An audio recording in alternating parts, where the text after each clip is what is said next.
Gravação iniciada, presidente. Ok, Fabimar, obrigado. Colegas, após o intervalo, vamos dar seguimento ao nosso julgamento pelo próximo item na pauta, que é o item 262, 262. Nós temos aqui, na verdade, 3 itens, é um blocozinho de 3 processos de minha relatoria, de contribuintes diferentes. É o 262, 263, 264. Vamos fazer o julgamento desses 3 itens, então. Vamos começar pelo 262, do contribuinte Maurício Oliveira Carmassi. Maurício Oliveira Carmassi, 262, item 262. Já disponibilizei o voto para vocês.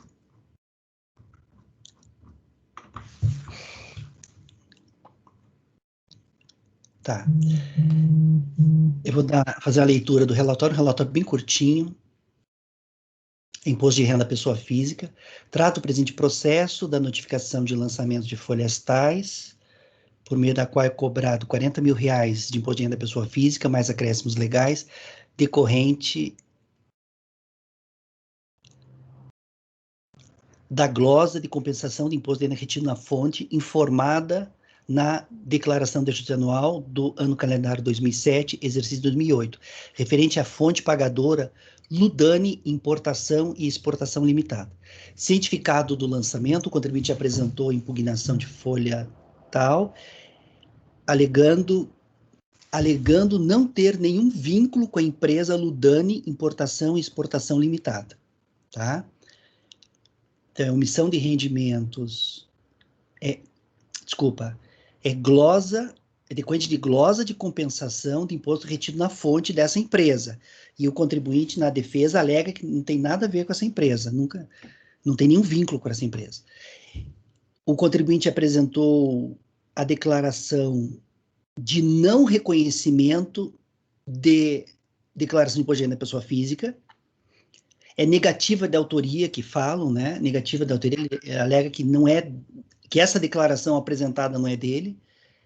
Então, ele apresentou a declaração de não reconhecimento de declaração de imposto de renda da pessoa física, de folhas tais, previstas no anexo 2, na norma de execução COFINS, CODAC, COTEC, COPEI, número 1 de 2009, e referente a DA do ano calendário 2007 e de 2008. Na verdade, é negativa de titularidade, né? Eu falei, ao julgar a impugnação, em 11 de março de 2014, a DRJ, em São Paulo, concluiu por unanimidade de votos pela sua improcedência, argumentando não haver evidências que permitissem imputar a terceiros a autoria da declaração, razão pela qual manteve a glosa do imposto de renda retido na fonte compensado. Cientificada a decisão de primeira instância, o contribuinte interpôs recurso voluntário, alegando que segue. Ele diz assim, eu vou ler rapidamente.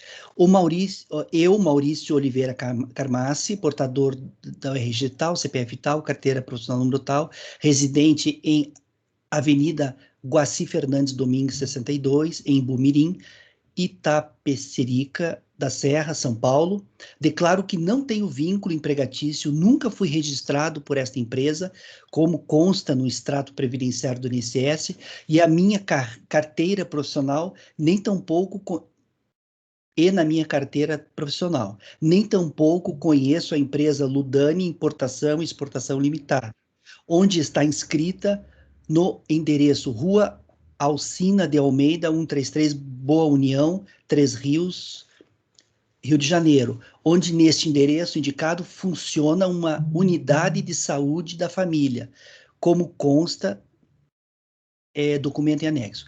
Meu ramo de trabalho é na área de publicidade há aproximadamente 30 anos. Sou autônomo, portanto, nunca fui funcionário nem prestei nenhum tipo de trabalho para a empresa, Ludani Importação e Exportação. Por isso, não tenho nada a ver com esta. Com certeza foram usados os meus dados pessoais, de interesse, e meu nome por alguém de má fé e desconheço para que fins. Esse é o recurso. Esse é o relatório, colegas. Vou ao voto. O recurso voluntário é pestivo, atende aos mais requisitos, sim, nele conheço. Das alegações recursais. Como visto no relatório acima, a fiscalização efetuou a glosa do imposto retido na fonte, referente à fonte pagadora Ludani, o que resultou em imposto de renda pessoa física a pagar de R$40 mil, mais acréscimos legais, tendo a glosa e o lançamento sido mantidos pelo julgado da COP. Em seu recurso, alega o recorrente não possuir vínculo empregatício com a empresa Ludani, que nunca foi registrado por essa empresa, nunca prestou serviço a ela e que nem mesmo a conhece, alegando ainda que em seu endereço declarado consta uma unidade de saúde. O recorrente também carregou aos autos cópia da sua carteira de trabalho e extratos previdenciários do CNIS, com os quais busca atestar a inexistência de vínculo com a empresa em questão.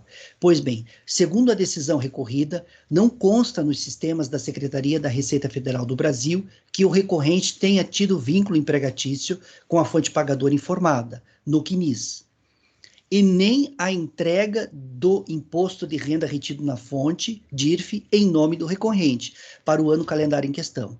Importa destacar que o recorrente apresentou na agência da Receita Federal, em Taboão da Serra, a declaração de não reconhecimento de declaração de imposto da pessoa física, prevista no anexo tal, da portaria tal, da portaria não, da norma de execução número tal. Em consulta pública que fizemos ao site da RFB, constatamos que a empresa Ludani, Importação e Exportação, se encontra baixada desde 9 de fevereiro de 2015, por omissão contumaz. Segundo consulta ao cartão do CNPJ feita pelo recorrente em 21/8/14,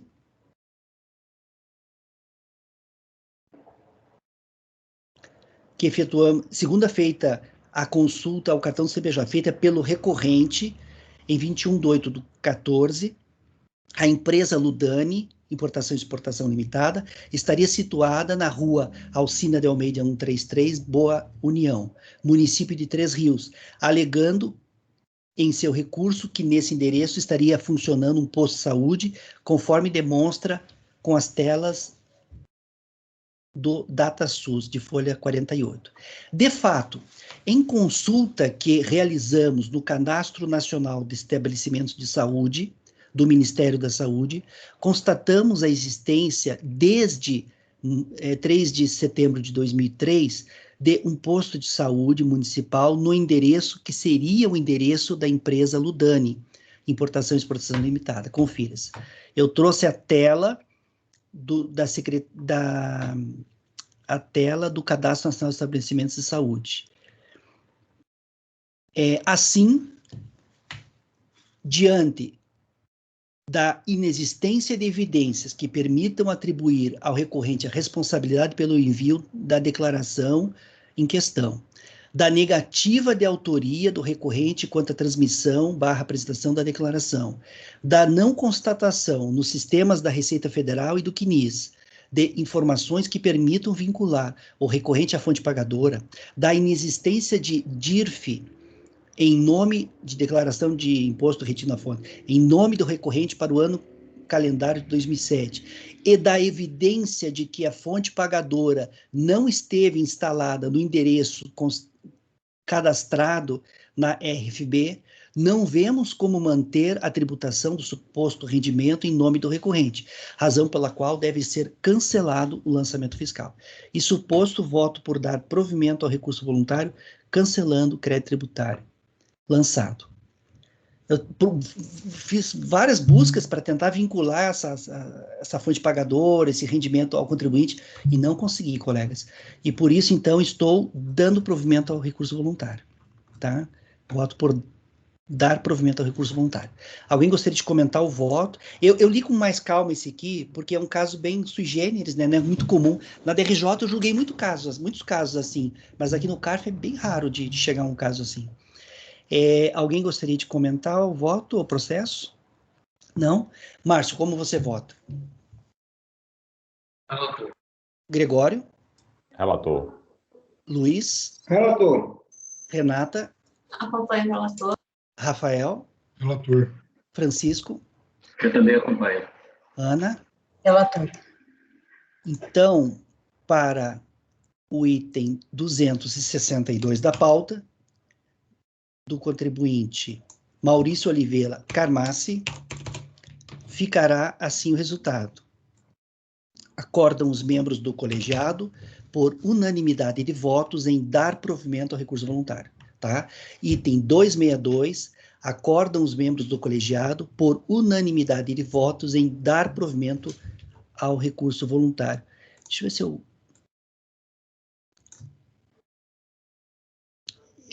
vou colocar cancelando o crédito tributário lançado. Vou deixar bem completinho. Nesse caso aqui, eu vou deixar. Porque, como é uma situação um pouquinho diferente, a pessoa que abrisse meu voto com figuras vai ter que dar uma olhadinha com mais calma. Então, eu vou colocar cancelando o crédito tributário lançado.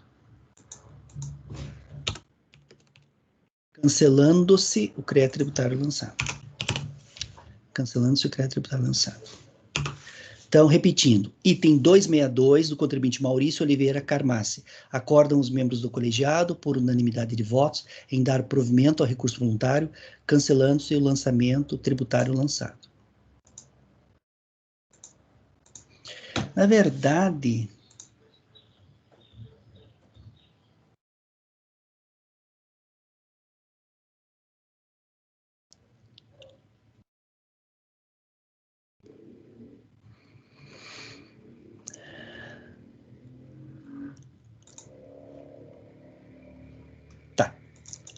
é glosa, mas foi lançamento mesmo. Lançamento. Está sendo cobrado dele. Tá. Agora vamos para o item 263 da pauta, do contribuinte Nilson Antônio Cunha. Nilson Antônio Cunha, item 263, também de minha relatoria. Vamos lá. 263. É cedo ainda, colegas, vai dar para a gente julgar vários processos. Opa, tá aqui. É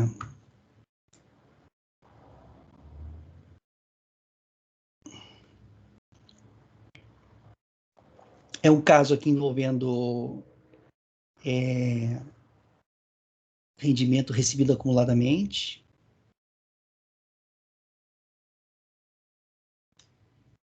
Tá, aqui eu não marquei em amarelo ali no... então, vamos lá. Colegas, relatório. Trata-se, então, de notificação de lançamento de imposto de renda. A fiscalização constatou omissão de rendimentos do trabalho com vínculo empregatício, com vínculo e ou sem vínculo empregatício, sujeitos à tabela progressiva, no valor de R$ 161 mil,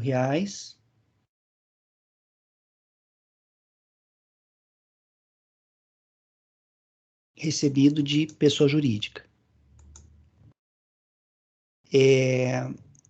O contribuinte apresentou impugnação, a DRJ concluiu pela improcedência da impugnação e manteve o lançamento. Cientificado de ampla instância, o contribuinte apresentou recurso voluntário, ratificando as razões da sua impugnação, pleiteando que a tributação dos rendimentos recebidos documentos seja feita pelo regime de competência e concluindo o recurso com os seguintes pedidos. Declarar a nulidade do acórdão ora recorrido na notificada, tendo em vista que a fundamentação judiciária não é aplicável em caso, e julgar improcedente a notificação de lançamento lavrado em desobediência à interpretação dos dispositivos legais efetuados por autoridade superior, senhor ministro da Fazenda, na qual está disposto que os rendimentos recebidos anteriormente a 28 de junho de 2010 devem ser tributados no mês a que se referir. É o relatório. O recurso voluntário tempestivo, assim dele conheço, da omissão de rendimento. Segundo o recorrente, os rendimentos recebidos e tributados pelo regime de caixa no lançamento ora questionado decorreram de decisão judicial e são referentes aos meses de dezembro de 99 a maio de 2006, razão pela qual pede que a tributação se dê pelo regime de competência. Pede ainda a declaração de nulidade da decisão recorrida por suposta adoção de fundamentação não aplicável ao caso. Por fim, pede que seja julgada improcedente a notificação de lançamento por ter supostamente sido lavrada em desobediência da interpretação dos dispositivos legais, Pois bem, Antes de considerações outras, para melhor análise do caso, trazemos abaixo os seguintes excertos da decisão recorrida. Eu trago aqui um trecho da decisão recorrida e eu comento na sequência, tá? Não vou ler, se for necessário, depois me peçam que eu faça a leitura. Eu trago aqui um trecho da decisão recorrida que fala sobre...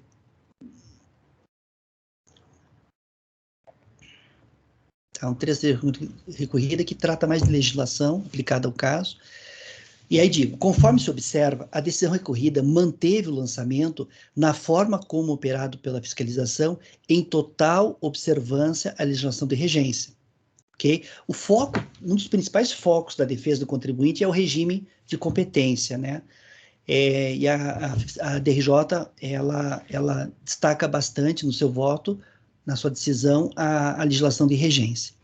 Mesmo sendo redundante, veja-se o que dispõe o artigo 12A, digo redundante porque acho que a própria DRJ falou ali nele, né? Tá. Então eu digo, repetindo, conforme se observa, a decisão recorrida manteve o lançamento fiscal na forma como operado pela fiscalização em total observância da legislação de regência. Mesmo sendo redundante, veja-se o que dispõe o artigo 12A, parágrafo 7º da Lei 713 de 88, sobre razão vigente em tempos dos fatos. Aí eu cito o dispositivo, e aí digo, como se nota, o comando legal foi claro a estabelecer o momento em relação ao qual a nova regra seria aplicada, ou seja, a partir de 1º de janeiro de 2010. Logo, o entendimento objeto do presente processo, o rendimento auferido em 2009, não se encontrava abarcado pela nova regra. Ademais, em destacar o parecer PGFN 287 de 2009, aprovado pelo ministro de Estado, e que resultou na edição do ato declaratório número 1 de 2009. Foi suspenso. Isso aqui eu tratei num outro voto já, que eu apresentei para vocês hoje à tarde, né? Logo, não procede a alegação de nulidade do julgado ACO por suposta adoção de fundamentação não aplicável ao caso, e como também se aplica a notificação de lançamento, e o mesmo também se aplica à notificação de lançamento, cientificada ao contribuinte. O contribuinte alega nulidade tanto da decisão da RJ quanto do lançamento por não ter observado, uma vez que tanto o lançamento quanto a decisão da RJ não teriam observado a legislação de regência e tal. Eu mostro aqui que sim, foi observada a legislação de regência. Aí eu digo, todavia, aí eu trago aquela decisão do STJ, mais recente, de 2010, que trata... Quer dizer, trago essa decisão do STJ e depois eu trago uma decisão do STF dizendo que a tributação desses rendimentos recebidos acumuladamente deve ser pelo regime de competência. Trago ainda decisões da Câmara Superior de Recursos Fiscais, desse Conselho, uma de 2016, uma de 2017 e uma de 2020, mostrando que o regime tem que ser pelo regime de competência, e diante do quadro que se apresenta, assiste razão ao recorrente quanto à tributação dos rendimentos pelo regime de competência, devendo ser aplicadas as tabelas e alíquotas vigentes no mês de cada um dos rendimentos que compuseram o montante recebido acumuladamente. Isso posto, conclusão, isso posto, voto por dar provimento parcial ao recurso voluntário, para que o imposto seja recalculado pelo regime de competência, utilizando-se as tabelas e alíquotas vigentes nos meses de referência dos rendimentos recebidos acumuladamente. Alguém gostaria de comentar o voto ao processo? Não? Márcio, como você vota? Acompanho. Gregório? Relator.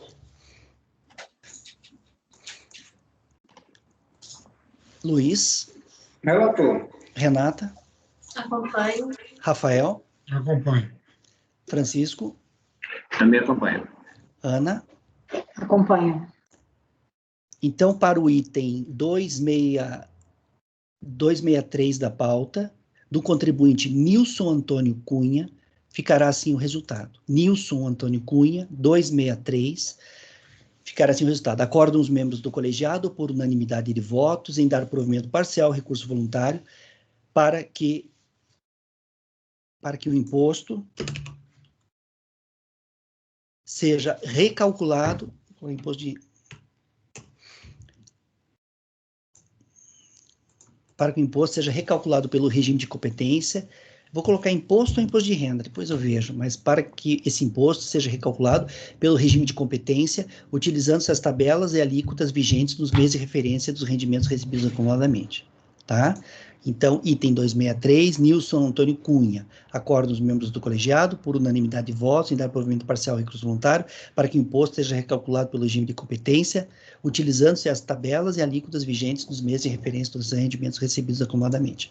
Esse foi o item 263. Vamos passar agora para o item 264.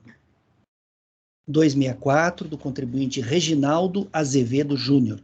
Reginaldo Azevedo Júnior. Item 264.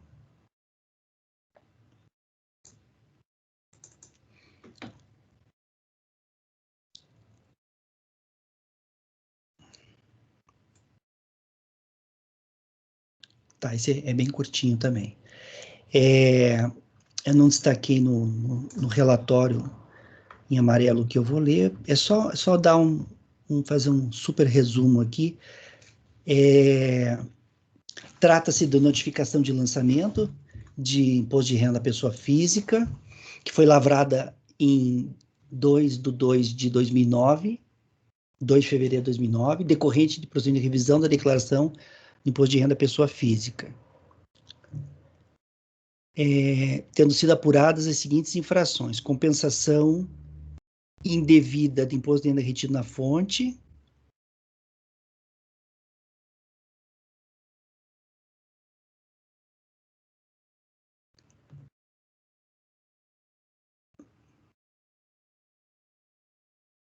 é só uma infração, né? Compensação indevida de imposto de renda retido na fonte.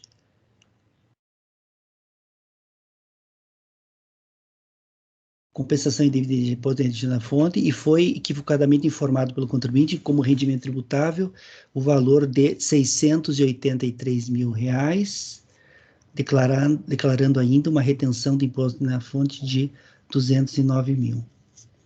Tá. O contribuinte foi cientificado, entrou com impugnação. Ao julgar a impugnação, a DRJ no Rio de Janeiro, por unanimidade. Esse aqui é um voto antigo, faz tempo que eu fiz esse voto, gente. Vocês já relataram para mim que às vezes pegam um voto de vocês de bastante tempo, vocês precisam lembrar o que vocês escreveram, né? Esse aqui é um voto que já fiz faz bastante tempo.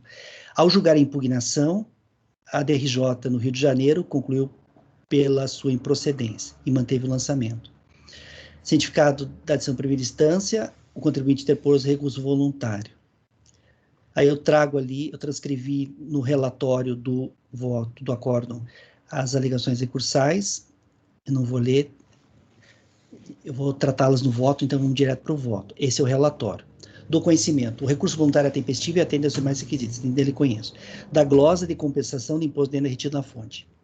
Segundo consta no relatório de descrição dos fatos de enquadramento legal, que acompanha a notificação de lançamento, foi efetuada a glosa de compensação de R$ 209.278,54, referente à fonte pagadora Itaúsa Investimentos Itaú, por falta de comprovação do recolhimento desse imposto supostamente retido. Vejamos agora o que restou consignado na decisão recorrida. Da análise dos atos, verifica-se que o contribuinte recebeu através do seu advogado, João, conforme recibo de folha tal, inscrito na OAB tal, do Banco do Brasil, por ordem do juízo da primeira vara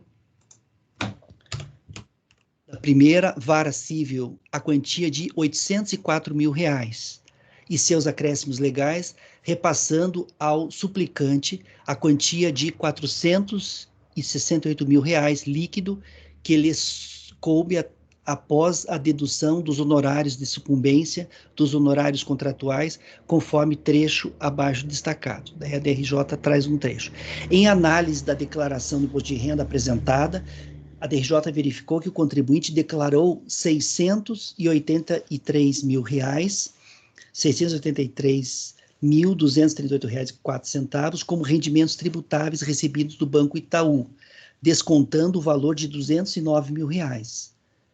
Todavia, A DRJ não verificou nos autos qualquer mandado de pagamento ou comprovação de pagamento referente ao imposto derretido na fonte. Ressalta ainda que este foi exatamente o motivo apontado pela fiscalização, conforme folha tal, para lançar o valor declarado. Dessa forma, considerando que as alegações desacompanhadas de documentos comprobatórios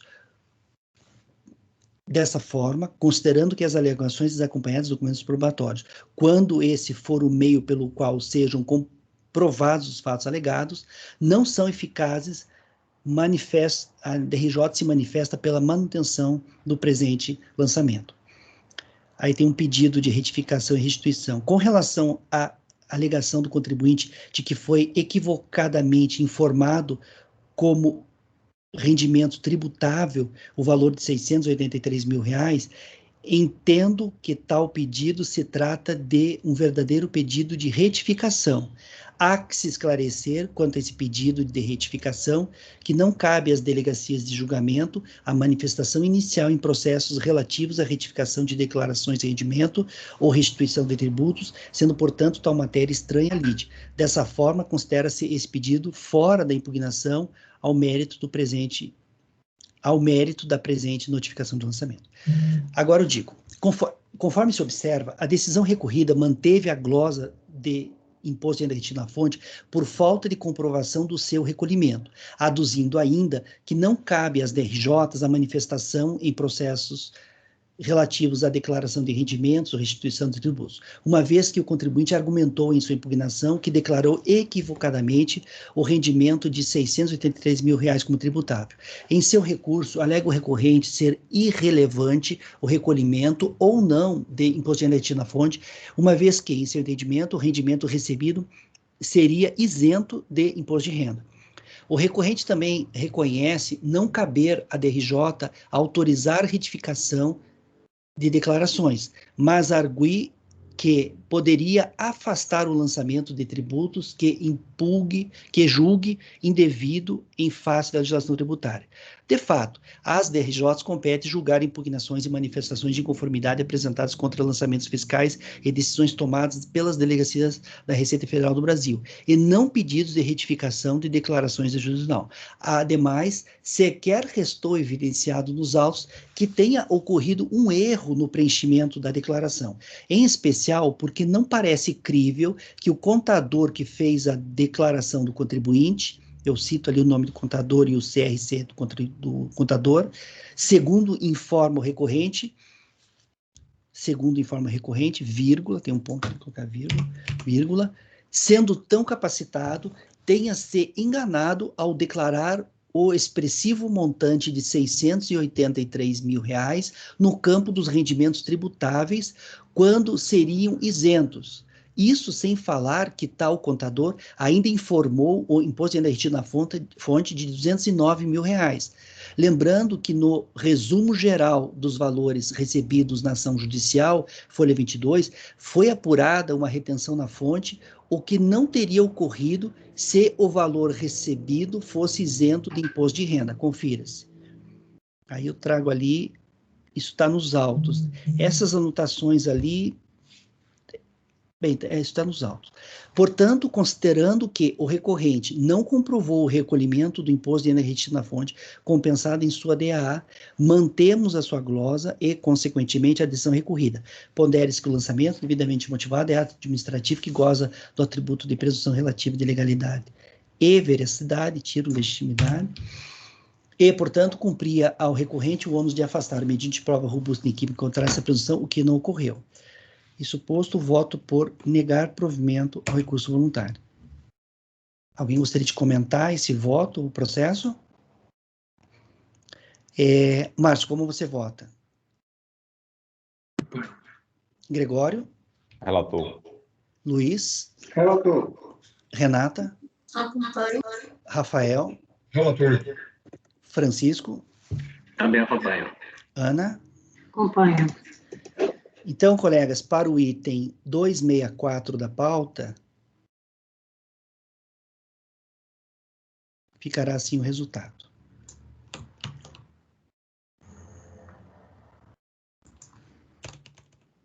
Item Em 264 do contribuinte Reginaldo Azevedo Júnior. Reginaldo Azevedo Júnior, item 264, ficará assim: acorda os membros do colegiado, por unanimidade de votos, em negar provimento ao recurso voluntário.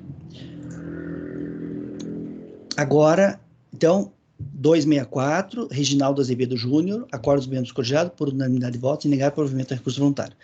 Agora vamos para o item 265 da pauta. 265. Só um pouquinho. 265 da pauta, do contribuinte Nilton Gomes de Oliveira. Nilton Gomes de Oliveira, item 265, de relatoria do conselheiro Márcio. Pode iniciar a leitura, Márcio. Trata-se de autodifração referente à omissão de rendimentos caracterizada por depósitos bancários de origem não comprovada, cujo recurso voluntário reiterou as razões deduzidas na impugnação. Então, aqui no relatório, vamos resgatar a impugnação. Ele explica ser criador de gado, além de exercer mandato parlamentar, e critica a investigação da movimentação financeira previamente à instalação de procedimento de fiscalização. E enfatiza que houve a tributação de valores movimentados e transferidos entre contas de sua titularidade. Defende a impossibilidade de realização de fiscalização sem abertura do devido MPF, devendo ser anulado o procedimento fiscalizatório por não haver observado os preceitos constitucionais. Sustenta ser indevida a quebra do sigilo bancário sem ordem judicial e também de não ser oponível ao artigo 145, parágrafo 1º, em face ao direito individual do contribuinte, de ser ilegal. Não, calma. Sustenta a indevida quebra do sigilo bancário sem ordem judicial por se tratar de direito constitucional, nos incisos 10 e 12 do artigo 5º da Constituição. Sustenta também de não ser oponível ao artigo 145, parágrafo 1º, em face ao direito individual do contribuinte, de ser ilegal o procedimento e de não ser cabível a fundamentação com base em dados oriundos de sua movimentação financeira. Se mantida a autuação, requer a anulação pela tributação de transferências, requer a anulação dos créditos constituídos das transferências entre contas de mesma titularidade. Direto ao voto agora, com base no permissivo do artigo 57, parágrafo 3º do RICAF, por estar de acordo com as conclusões atingidas pela delegacia de julgamento, eu apenas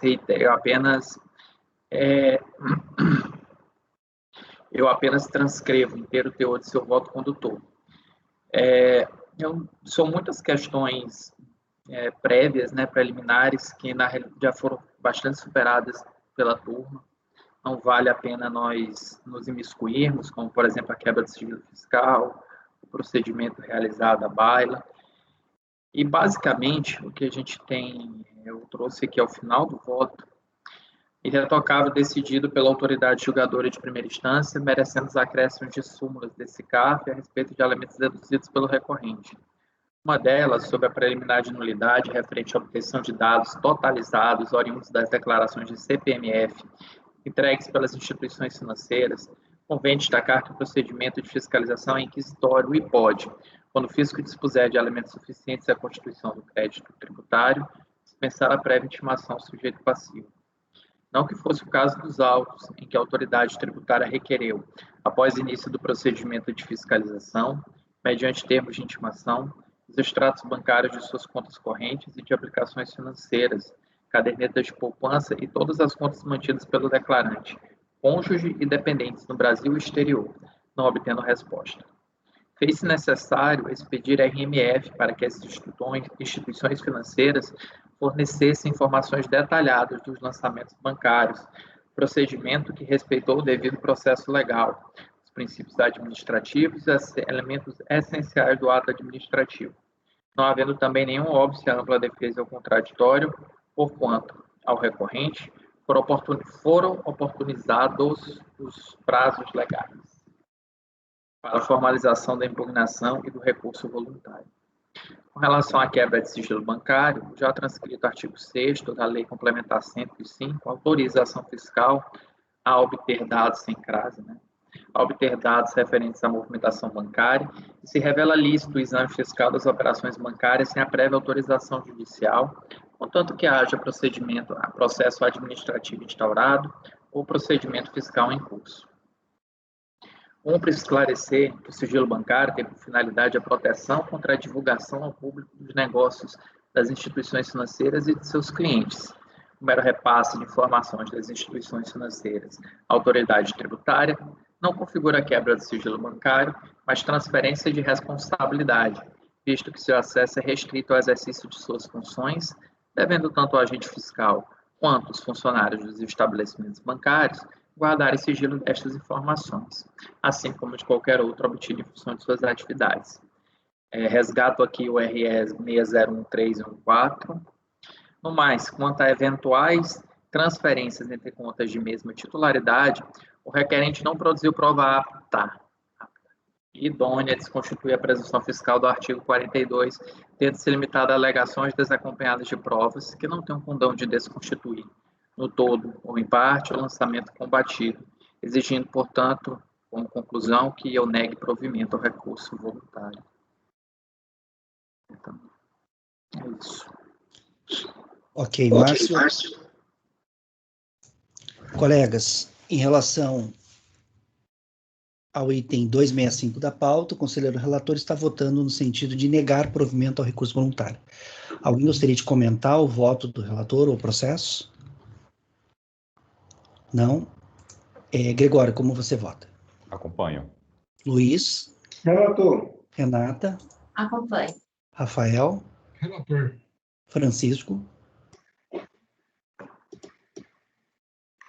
Acompanho. Ana?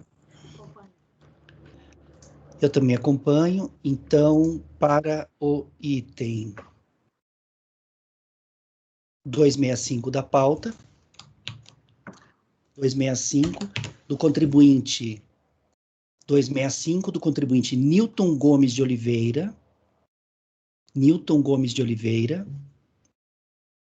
item 265, ficará assim o resultado. Acordam os membros do colegiado, por unanimidade de votos, em negar provimento ao recurso voluntário. Repetindo, item 265, do contribuinte Newton Gomes de Oliveira, ficará assim o resultado. Acordam os membros do colegiado, por unanimidade de votos, em negar provimento ao recurso voluntário.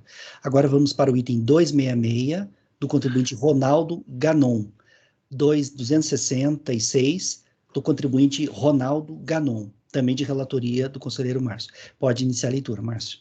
Esse também se trata de auto de infração referente à omissão de rendimentos caracterizado por depósitos bancários de origem não comprovada, tendo também um requerente, o contribuinte, se limitado a esgrimar as mesmas razões deduzidas na impugnação.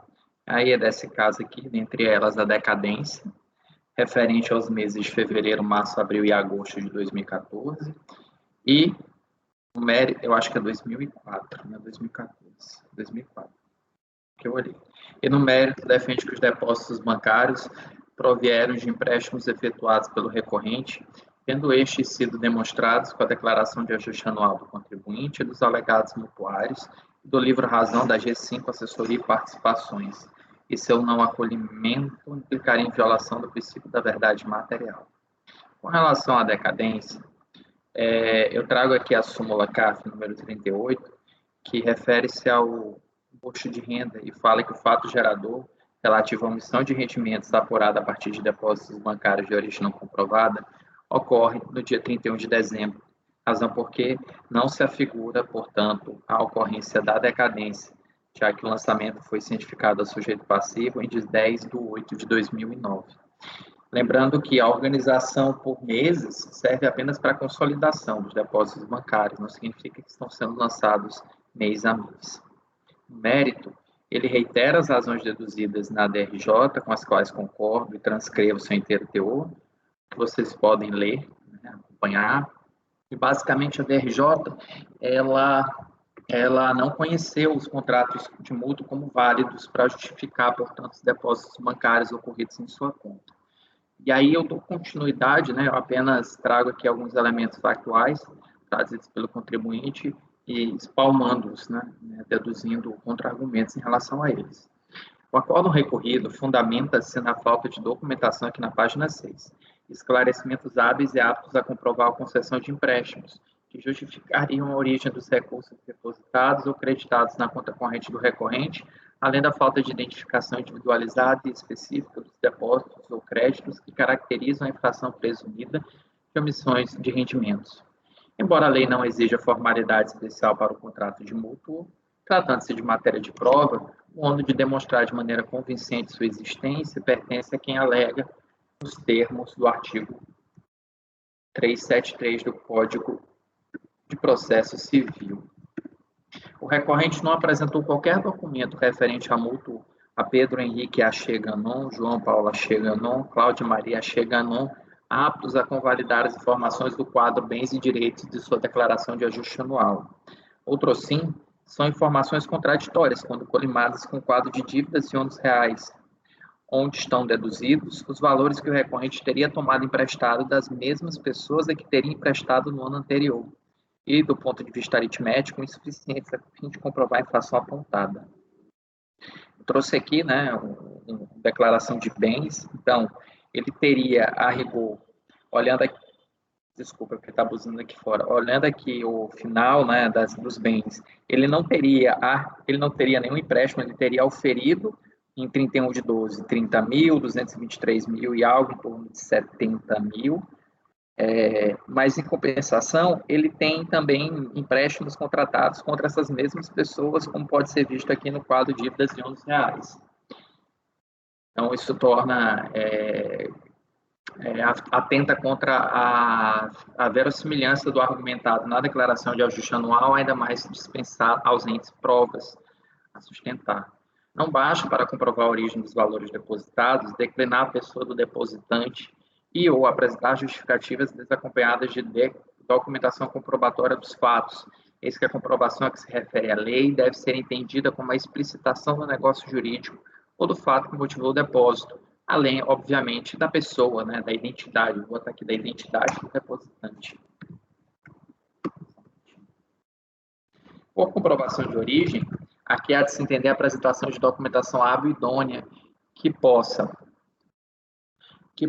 identificar não só a fonte do crédito, mas também a natureza do recebimento, a que título o beneficiário recebeu aquele valor, de modo a poder ser identificada a natureza da transação, se tributável ou não.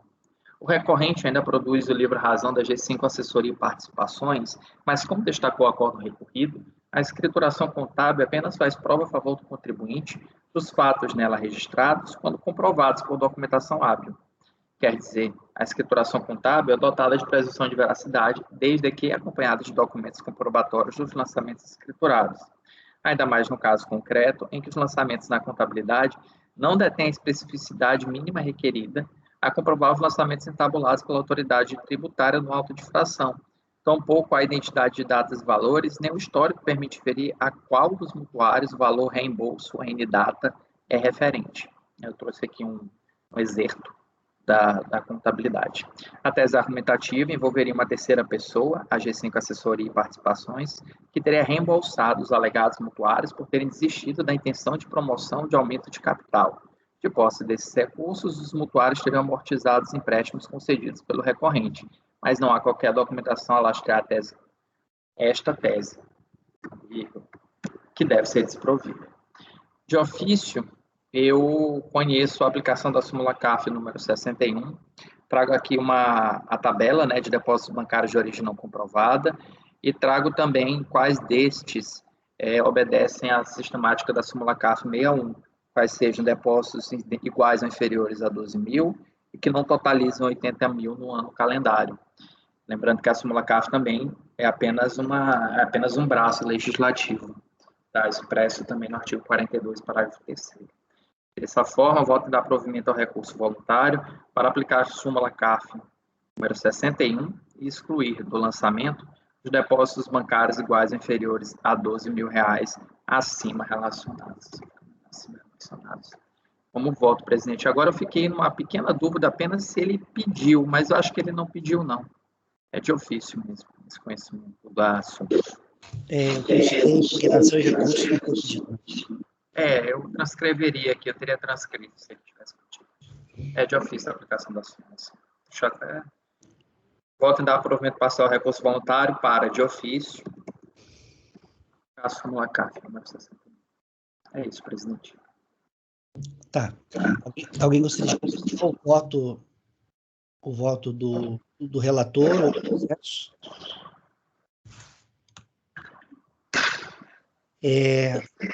Vamos lá, então. Gregório, como vota? Acompanho. Luiz?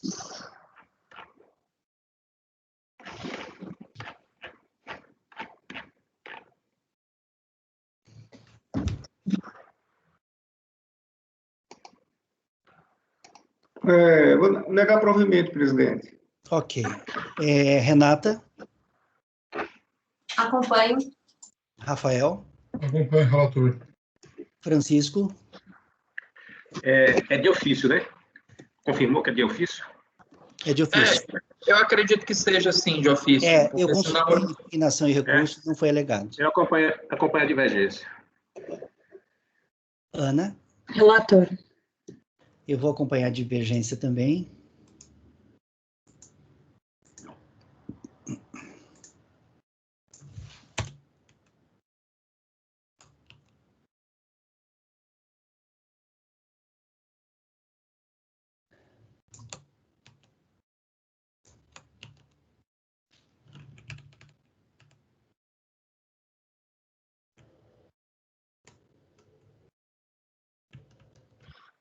Enquanto está digitando, Dani, eu sei que o Luiz tem um posicionamento dele a respeito da aplicação da súmula, mas não é só aplicar a súmula, é aplicar a lei também, né? É o artigo 42, parágrafo 3º. Não é um favor que eu estou fazendo de ofício, é o que tem que ser feito mesmo. Parágrafo 3º, inciso 1º. Inciso 2º, desculpa. Essa é uma boa discussão, Márcio. Esses enunciados de súmula, principalmente os vinculantes, seriam aplicáveis de ofício. Eu tenho uma linha própria de raciocínio e na minha linha própria esse particularmente não estaria, porque seria necessário o contribuinte indicar quais foram porque isso aí vai assim, não é questão pura de direito, é questão que existe prova. É necessário que se vá nos autos para fazer esse levantamento. E o contribuinte, eu acho que é ônus dele indicar quais seriam. Aí, Eu concordo contigo parcialmente, porque é um elemento da legalidade do lançamento que o auditor ele não lança esses valores, já que a lei está dizendo que esses valores eles não são tributáveis. Eles não deveriam jamais compor a base de cálculo do lançamento.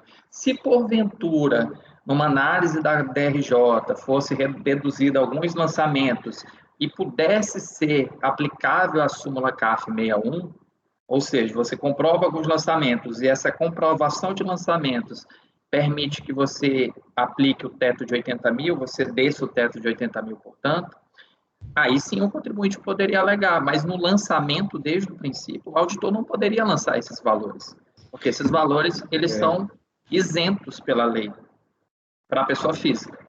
não, perfeito. Eu entendo, o seu argumento é bastante plausível. Que abre uma outra discussão, seriam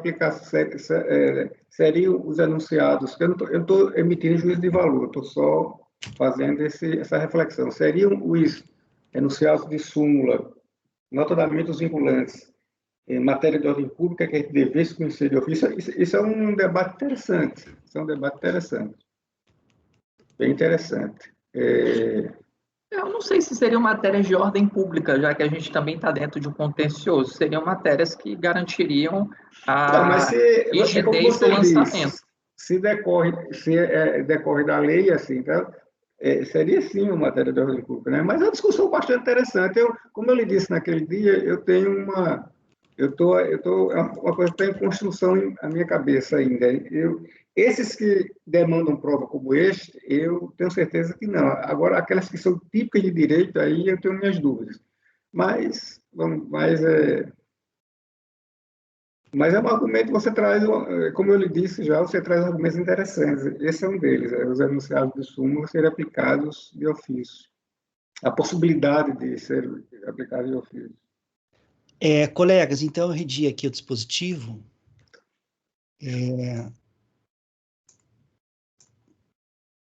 Por maioria está sendo mantida a decisão, o voto do Márcio.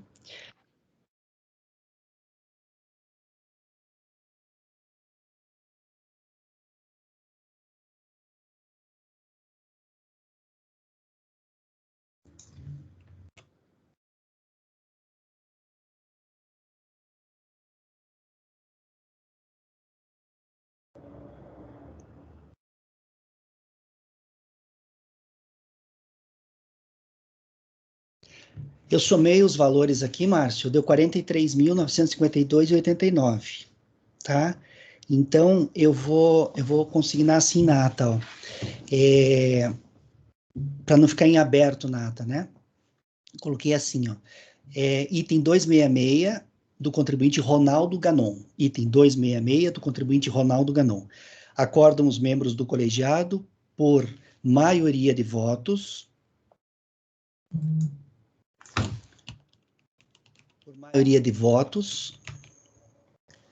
Em dar provimento parcial ao recurso voluntário para aplicar de ofício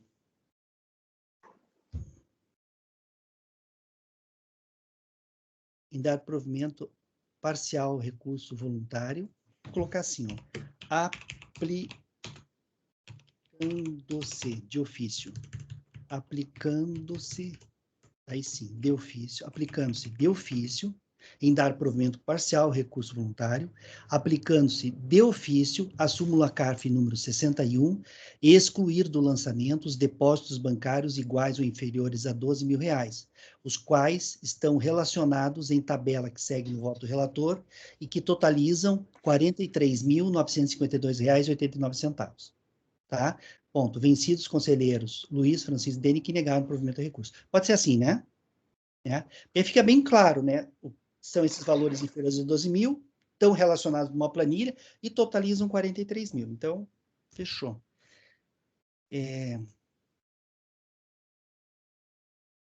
Então, essa foi a decisão para o item 266. Agora vamos para o item 267 da pauta.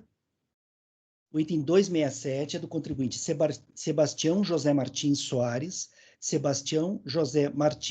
Soares, item 267, de relatoria do conselheiro Gregório. Gregório, pode iniciar a leitura, então, 267. Indo direto ao voto, o recurso voluntário é tempestivo e atende os demais requisitos de admissibilidade, deve, portanto, ser conhecido. Trata-se, presente caso, de notificação de lançamento referente à glosa parcial de imposto de renda imposto de renda retido na fonte, declarado pelo contribuinte na sua declaração de ajuste anual no calendário 2009, assim descrito pela autoridade administrativa fiscal. O contribuinte, por sua vez, conforme como disposto no relatório SUPA, defende que é engenheiro aposentado do Banco BNDES e participante assistido da Fundação de Assistência e Previdência Social do BNDES FAPS, que, tempos depois, já aposentado, teve diagnosticado em 11 de março de 2007 cardiopatia isquêmica multilateral e foi submetido à revascularização miocárdica 4 dias depois. Assim sendo, e conforme o laudo médico apresentado nos termos da lei, é portador de moléstia grave enquadrada na condição CIG 25/5. Em razão desses eventos e de acordo com a legislação específica, seus proventos de aposentadoria tornaram-se desde então passíveis de gozar de isenção de tributação de imposto de renda na fonte. No entanto, o recorrente somente solicitou a fonte pagadora e obteve essa isenção a partir de janeiro de 2012. O benefício a que faz jus nos termos da lei, entre março de 2007 e dezembro de 2011, ainda não se concretizou, posto que a Secretaria da Receita Federal não deferiu o pleiteado nas declarações retificadoras apresentadas com essa finalidade e referente a esses anos calendários. Pois bem, a matéria objeto do presente processo já foi analisada por este colegiado na sessão de 7 de agosto de 2018, por ocasião do julgamento dos processos aí indicados. Esse contribuinte, ele tramitou aqui pela nossa turma 3 processos referente a 3 anos calendários distintos. Os anos calendários de 2008 e 2010 foram julgados aí na sessão de agosto de 2018. Não sei por que motivo esse aqui que a gente está analisando agora, referente ao ano calendário de 2009, desgarrou. Naquela oportunidade, este colegiado, incluindo o presente relator, por unanimidade de votos, deu provimento ao recurso voluntário do contribuinte, reconhecendo que os rendimentos correspondentes à glosa do imposto na fonte são relativos à aposentadoria, percebidos por portador de moléstia grave. registre pela sua importância que, contra os acordos de recurso voluntário proferidos naqueles processos, em nome do mesmo contribuinte referente aos anos calendários 2008 e 2010, respectivamente, não houve interposição de recurso especial pela Procuradoria. Neste aspecto, tratando-se do presente caso de matéria, da mesma matéria objeto dos referidos processos, adoto como razões de decidir as conclusões alcançadas pelo conselheiro João Victor Ribeiro Aldinucci, então relator daqueles processos, nos seguintes termos. Aí eu faço os devidos ajustes ao caso concreto. Então, avançando aqui nesses fundamentos daquela decisão, já que se trata da mesma matéria, a única diferença é o ano calendário.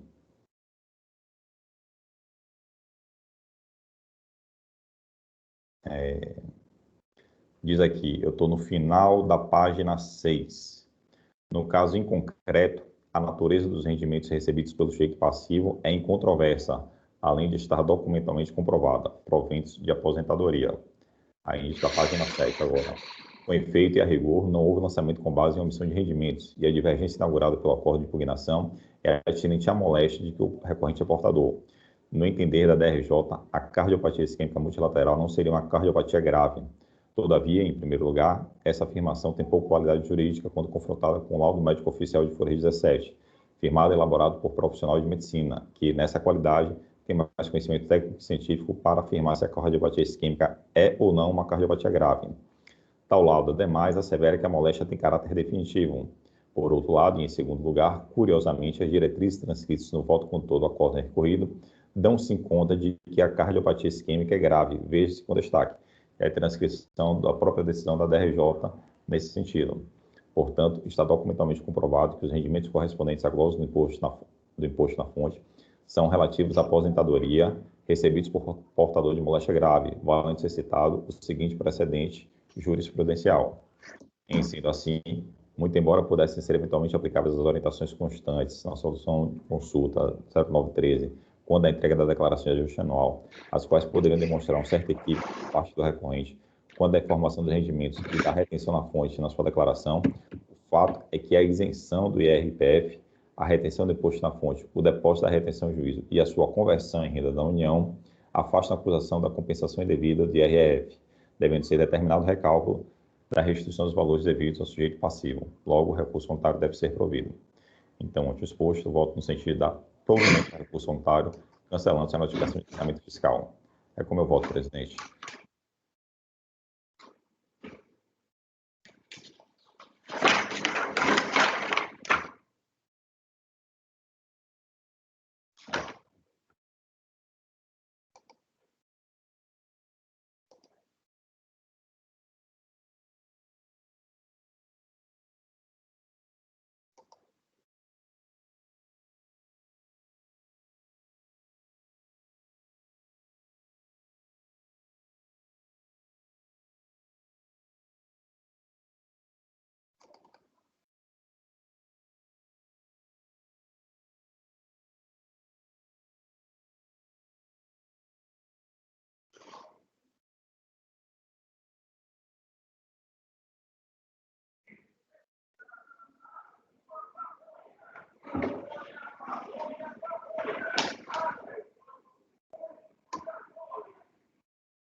Dele, o microfone está fechado.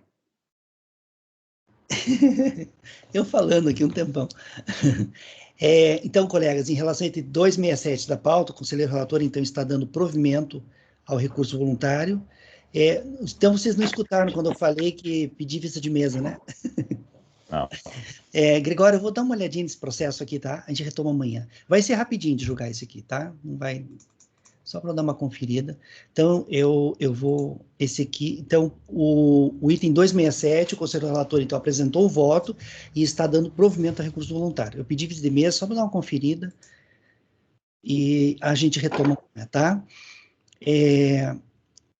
Então, esse foi o 267. Agora vamos para o item 268 da pauta, O que a gente julgou agora foi 267, do contribuinte Sebastião José Martins Soares. Agora vamos para o item 268, do contribuinte Roque Décio Rodrigues. Roque Décio Rodrigues, item 268. Pode iniciar.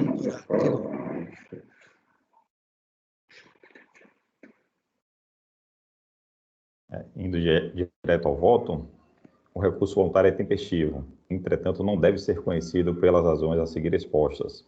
Conforme se verifica no relatório supra, trata-se presente casos de lançamento fiscal por meio do qual a fiscalização por omissão de rendimentos recebidos em decorrência de ação judicial trabalhista.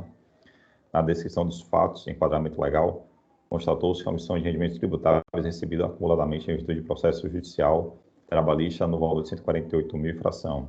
A fiscalização esclarece que, após a análise das informações e documentos apresentados pelo contribuinte, apurou o valor total dos rendimentos tributáveis com base no valor efetivamente recebido, acrescido do imposto de renda retido na fonte e da contribuição previdenciária, conforme segue. E aí a memória de cálculo apresentada pela fiscalização. O contribuinte, por seu turno, na impugnação apresentada, esclarece e defende que, conforme demonstrativo apresentado ao impugnante, quanto às verbas tributáveis até maio de 98, corrigidas monetariamente, a base de cálculo do imposto de renda na fonte foi de 292 mil, o valor este utilizado pelo impugnante na declaração de ajuste anual. Na posse deste valor, informado pela reclamada da reclamação trabalhista, o impugnante lançou nos rendimentos tributáveis recebidos de pessoas jurídicas pelo titular, o que foi aceito pelo órgão tributante como apenas parte dos rendimentos tributáveis.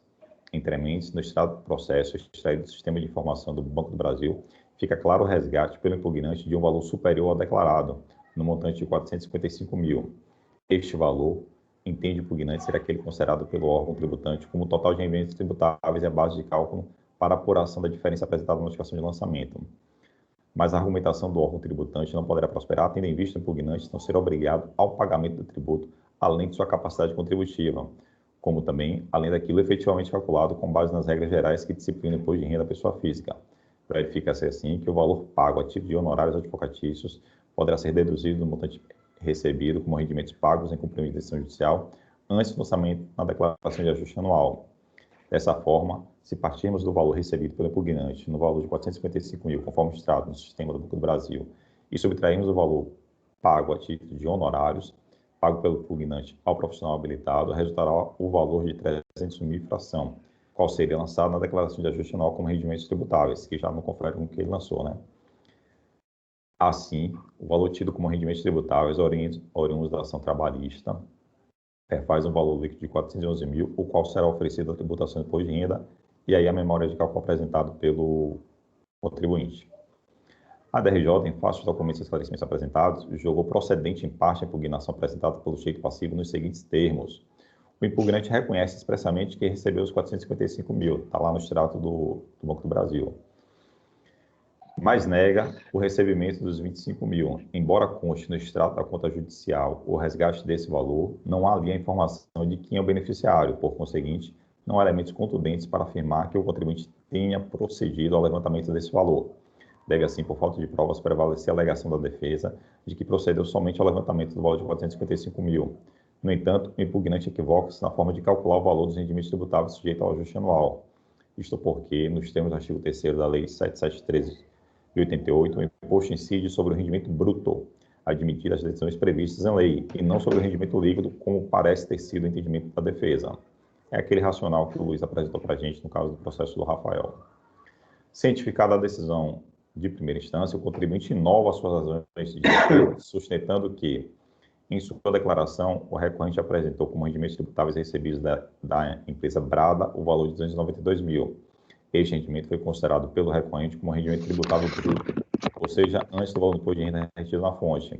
Além dos valores apresentados pelo julgador a qual é fundamental que se observe a natureza de todos os rendimentos recebidos pelo recorrente da decisão judicial na reclamatória trabalhista.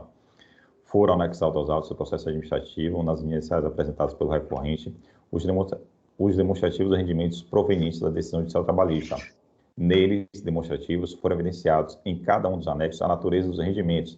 Então, ele aqui no recurso ele vai partir para a natureza dos rendimentos percebidos para defender a não incidência do imposto. Então, eu digo, é flagrante, pois, a inovação operada em sede de recurso, tratando-se de matéria preclusa, em razão de sua não exposição na primeira instância administrativa, não tendo sido examinado pela autoridade do julgador de primeira instância, o que contraria o princípio do duplo grau de jurisdição, bem como do contraditório e da ampla defesa. E aí eu trago a fundamentação justamente para não conhecer infração da inovação recursal. Dos rendimentos recebidos acumuladamente, conforme fartamente exposto em acima, traço o presente caso de omissão de rendimentos tributáveis recebidos acumuladamente em virtude do processo judicial trabalhista. E aí eu trago a decisão do STF para dizer que, neste aspecto, de acordo com o referido julgado do STF, acordou-se por maioria de votos em manter a decisão de piso TRF4 acerca da inconstitucionalidade do artigo 12 da Lei 773/88, devendo ocorrer, na forma ali determinada, a incidência mensal para o cálculo do imposto de renda correspondente à tabela progressiva vigente no período mensal em que é apurado o rendimento percebido a menor, regime de competência, afastando-se assim o regime de caixa. Dessa forma, no tocante aos rendimentos oferidos pelo recorrente de forma acumulada, necessário se faz o recálculo do tributo considerando as tabelas e alíquotas das épocas próprias a que se refiram tais rendimentos. Então, conclusão, ante o exposto, concluo o voto no sentido de não conhecer do recurso voluntário por inovação recursal, determinando-se, porém, de ofício o recálculo do crédito tributário com aplicação tanto das tabelas progressivas como das alíquotas vigentes à época da aquisição dos rendimentos, ou seja, de acordo com o regime de competência. É como eu voto, presidente.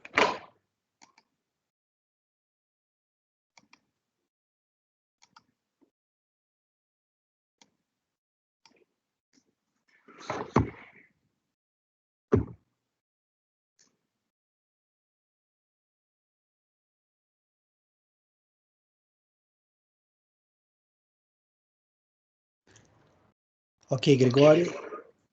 Então, colegas, o conselheiro relator não está conhecendo do recurso voluntário, isso em relação ao item 268 da pauta. Não está reconhecendo o recurso voluntário por inovação recursal, mas está, de ofício, determinando o recálculo do imposto pelo regime de competência. É isso, né, Gregório? Alguém gostaria de comentar o voto, o processo?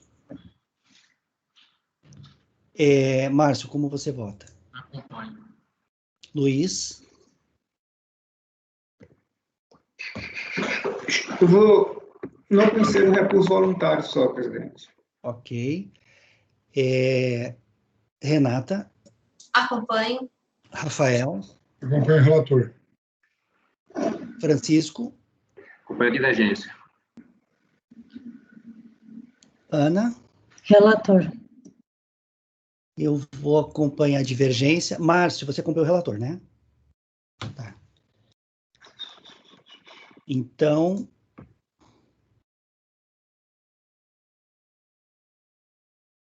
vai ficar assim o resultado, só um instante.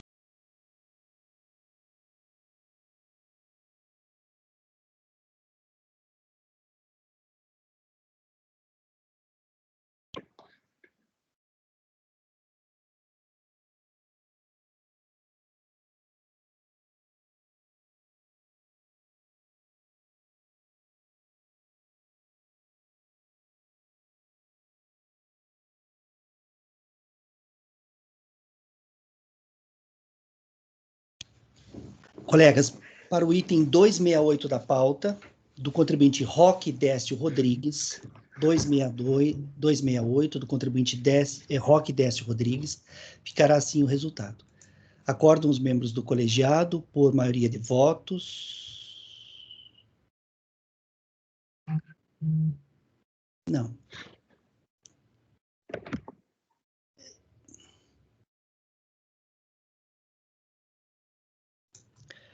Eu coloquei assim, né? Por maioria de votos, em não conhecer do recurso voluntário, uma vez que as alegações recursais não foram levadas ao conhecimento e apreciação da autoridade julgadora de primeira instância, representando inovação recursal, e determinar de ofício o recálculo do imposto devido pelo regime de competência, utilizando-se as tabelas e alíquotas vigentes nos meses de referência dos rendimentos recebidos acumuladamente. Vencidos os conselheiros Luiz, Francisco e Dene, que apenas não conheceram do recurso.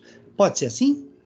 Pode. Eu ia, no início, eu pensei em fazer, vou colocar o conhecimento, mas deve ficar estranho, né? Porque a parte do recálculo não é uma alegação recursal, né? Não, fica estranho, né? Então, tá, então ficou assim, colegas, tá? Vou repetir. Item 268 do contribuinte Roque Décio Rodrigues. Acordam os membros do colegiado, por maioria de votos, em não conhecer do recurso voluntário, uma vez que as alegações recursais não foram levadas ao conhecimento e apreciação da autoridade julgadora de primeira instância, representando inovação recursal, e determinar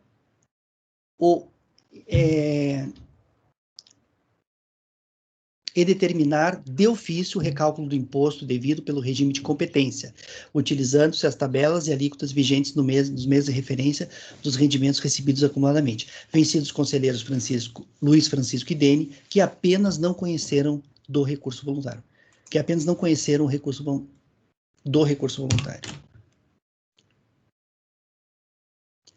Tá, ponto. Essa é a decisão para o item 268. Tem mais um item de sua relatoria, né, Gregório? Que é o item 269. Deixa eu ver o horário. 17 minutos, acho que dá, né, Gregório? Vamos tentar. Colegas, item 269 do contribuinte Tetsuya Morita. Tetsuya Morita, item 269 de relatoria do Gregório. Pode iniciar a leitura, Gregório. Indo aqui direto ao voto, o recurso voluntário é tempestivo e atende os demais requisitos de admissibilidade, deve, portanto, ser conhecido.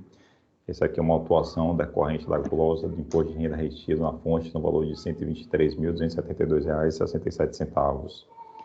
Eu vou avançar aqui, colegas, porque eu estou reconhecendo de ofício a decadência nos seguintes termos.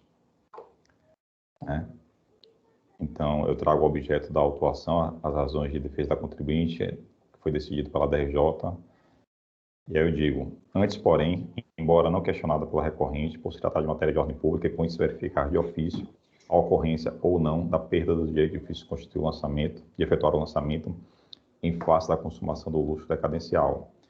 O imposto de renda, como se sabe, o fato gerador do imposto de renda, como se sabe, é complexível, breve, vê se compreende a disponibilidade econômica ou jurídica adquirida pelo contribuinte em determinado ciclo que se inicia no 1º dia de janeiro e se finda em 31 de dezembro de cada ano calendário. Ou seja, embora apurado mensalmente, está sujeito ao ajuste quando é possível definir a base de cálculo e aplicar a tabela progressiva aperfeiçoante no dia 31 de dezembro do ano calendário e precedentes do CAF nesse sentido, também o enunciado de súmula 38. Aí eu trago aqui o regulamento da matéria pelo CTN, o artigo 1731, o artigo 150, parágrafo 4º, e digo, destarte, é primordial verificar a existência ou não de pagamento a fim de ser fixada qual das duas regras será utilizada para a determinação do termo inicial para a contagem do prazo decadencial. No caso em análise, a declaração de ajuste anual, ano calendário 2002, evidencia a existência de imposto de renda retido na fonte no ano calendário, no valor total de R$ 133.660,76, conforme se infere da imagem abaixo, e aí a imagem da declaração da contribuinte. Registro pela sua importância que o recebimento de rendimentos tributáveis com imposto de renda na fonte atrai a regra de 150 para o 4º CTN, conforme anunciado de súmula CAF 123 abaixo do transcrito. Desse modo, no caso em apreço, como houve antecipação do imposto, o termo inicial para a contagem do prazo decadencial inicia-se em 31 de dezembro de 2002 e o termo finda em 31 de dezembro de 2007, conforme a regra contida no 150 para o 4º CTN, estava acima. O lançamento tributário só se considera definitivamente constituído após a ciência do sujeito passivo da obrigação tributária. No caso em análise, não há informação da data da ciência da contribuinte acerca do lançamento fiscal. A impugnação foi considerada tempestiva pelo órgão julgador de primeira instância nos seguintes termos. A impugnação é tempestiva conforme o despacho de folha 50 e atende aos demais requisitos do decreto 70.235 e alterações posteriores.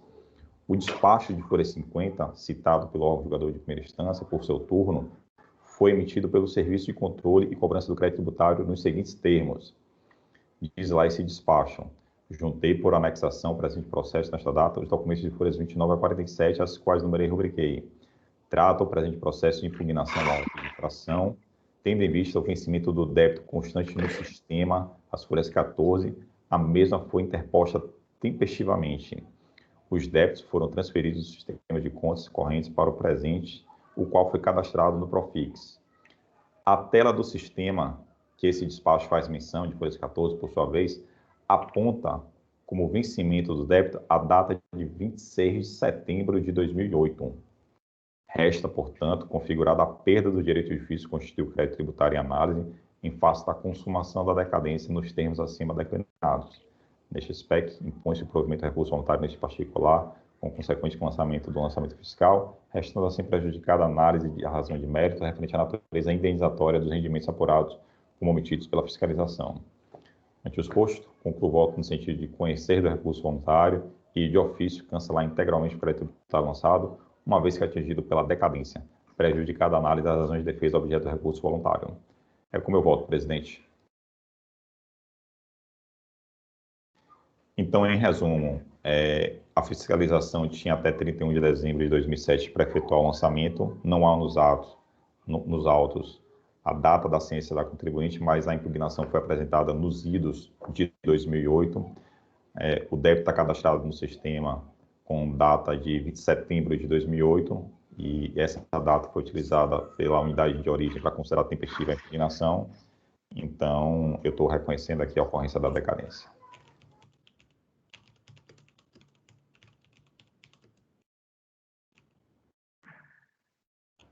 Questão de ordem, presidente. Por que não baixar o processo diligente em diligência para se confirmar a data efetiva da construção do crédito? É uma informação sensível, né? Porque, apesar do bem fundamentado voto do Dr. Gregório, ele está presumindo. Há uma presunção de que foi nessa data aí. Apesar de ser uma presunção com a certa assim, é um indício forte, é uma presunção que tem alguma razoável. Só para esclarecer, eu não estou presumindo, eu estou me valendo das informações da DRJ e da unidade de origem. Eles afirmaram que a impugnação é tempestiva e utilizaram como parâmetro a data que o débito foi cadastrado no sistema, setembro de 2008. Pois é, mas essa data por si só não significa que tenha sido a ciência efetiva, né? Se bem que o processo é de 2008 também, né?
Na verdade, teve antecipação de pagamento pela data em que ele apresentou a impugnação, Luiz.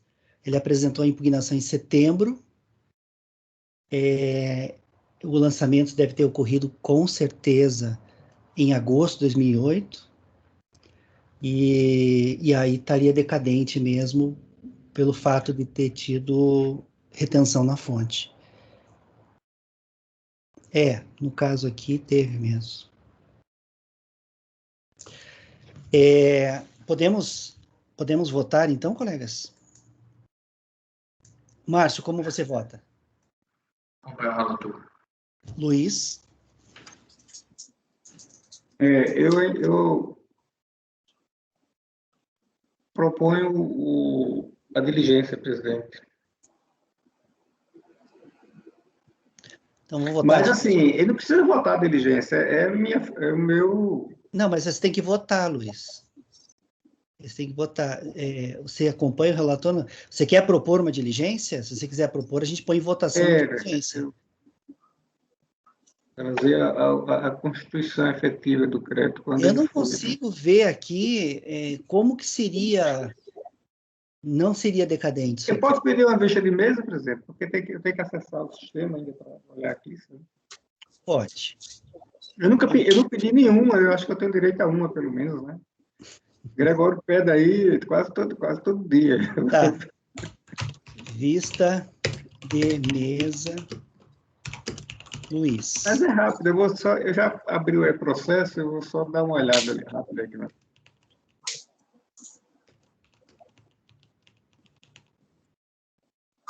Luiz, então tá. Sobre aquele item seu lá da...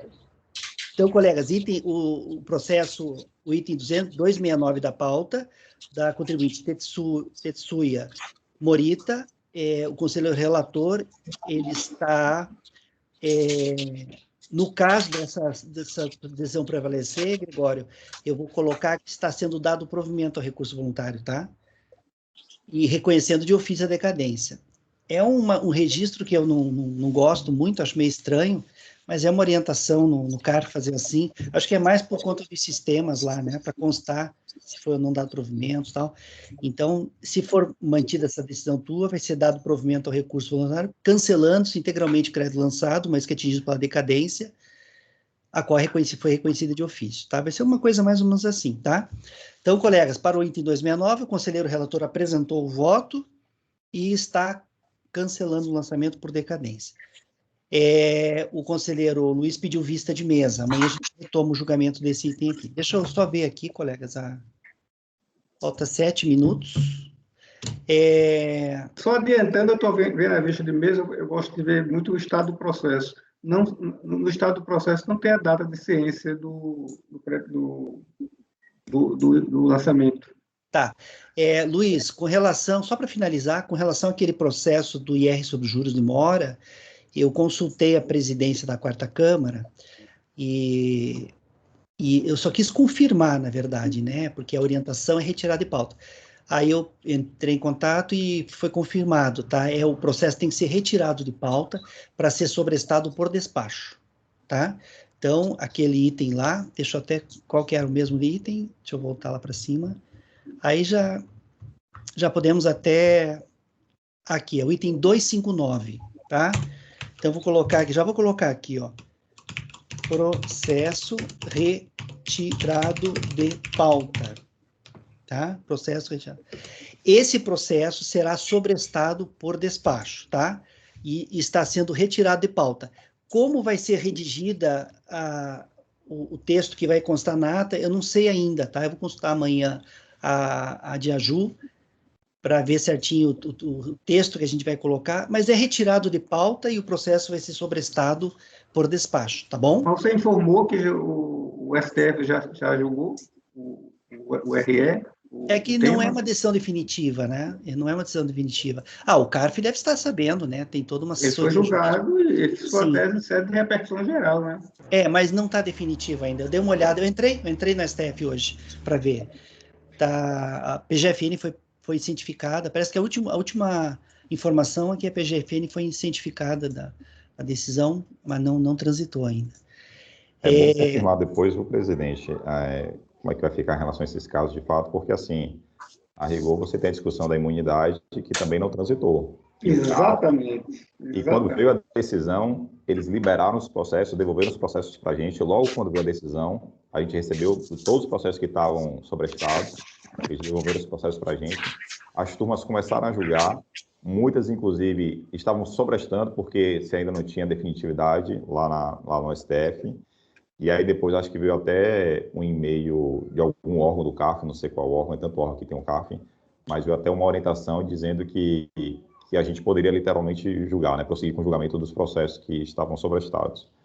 Então, é bom confirmar o procedimento, o CARF tem que se manifestar institucionalmente e passar uma posição para os conselheiros. Tá, veja, com relação a essa questão aí da imunidade, veja, eu só aplico lá o artigo, eu aplico uma decisão judicial nos meus votos quando transitou em julgado, quando é definitivo, tá? Nesse caso da imunidade, até a Ana hoje, ela apontou isso, né, destacou, nós conversamos mais cedo, que eu tenho acompanhado, eu tenho aplicado a decisão do STF, mesmo não sendo definitiva, né?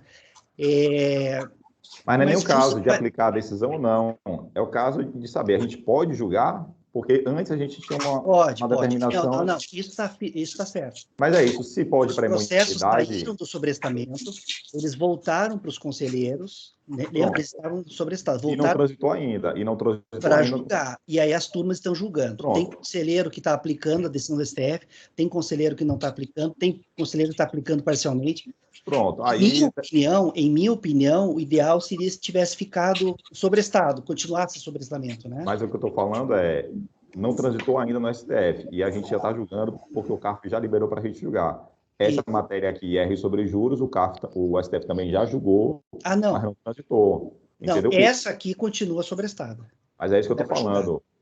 O CARF tem que se manifestar de forma institucional porque ele está aplicando 2 pesos, 2 medidas. Para uma matéria, você tem uma decisão do STF que não transitou e ele já liberou para a gente julgar, e para uma outra matéria, você tem uma decisão do STF que também não transitou, mas que ele está retendo ainda a orientação, está mantendo a orientação de não julgar. Eu acredito que o CARF vai se pronunciar logo, porque já que tem uma decisão do STF em relação ao IR sobre juros, né? Mas só, viu, Ana, com relação a essa questão da imunidade, eu estive pensando hoje durante o que você me falou, e a maioria dos conselheiros, uma boa parte dos conselheiros, ou quiçá a maioria dos conselheiros do CARF, estão votando normalmente, estão aplicando as decisões do STF, conselheiros da Fazenda, inclusive, né? Por quê? Porque estava sobrestado, o CARF liberou, parece que no subconsciente das pessoas, é como se ficou assim, não, liberou, pode julgar, né? É como se agora a decisão do STF estivesse valendo, e aí você aplica. E aí os conselheiros começaram a julgar, e eu também comecei a julgar, e comecei a aplicar a decisão do STF na forma que eu entendia da decisão, né? Mas você tem razão, eu fiquei pensando hoje, e tem conselheiro do CARF, da Fazenda, inclusive, presidente de turma, que não está aplicando a decisão do STF porque não é definitiva ainda, porque não alcançou a definitividade. E eu estava pensando, e você tem razão, eu acho que eu